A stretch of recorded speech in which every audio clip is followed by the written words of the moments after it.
জবাব অভিষেক বন্দ্যোপাধ্যায়ের। আইনজীবী মারফত নোটিশের জবাব অভিষেক বন্দ্যোপাধ্যায়।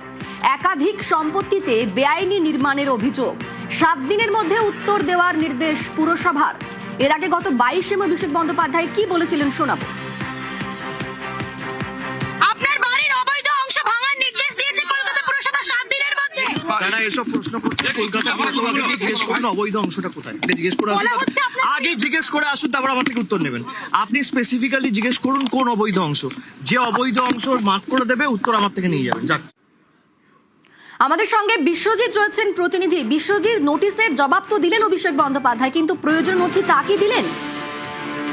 একদমই নয়। অর্থাৎ যে শোকজ করা হয়েছিল সেই শোকজে অর্থাৎ কলকাতা পুরসভার 401 এই ধারাতে যে বিল্ডিং ডিপার্টমেন্ট থেকে নোটিশ করা হয়েছে, বেশিরভাগ নোটিশই 17টি নোটিশের মধ্যে বেশিরভাগ নোটিশই কলকাতা পুরসভার 9 নম্বর বড় থেকে এসেছিল এবং সেই চিঠির জবাব অর্থাৎ সেই শোকজের জবাব না দিয়ে সেই কার্যত সময় চাওয়া হয়েছে।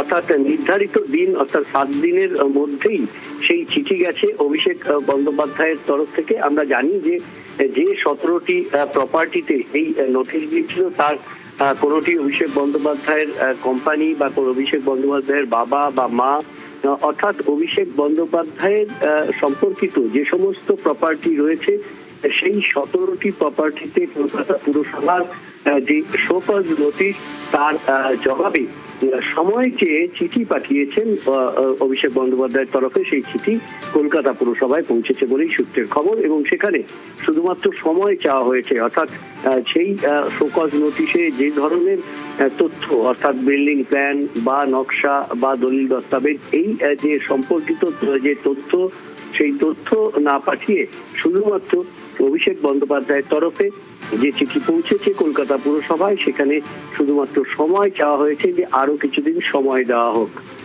বেশ, ধন্যবাদ বিশ্বজিৎ।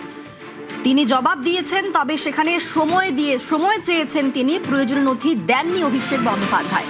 জবাব দিলেও প্রয়োজনীয় নথি দেননি অভিষেক।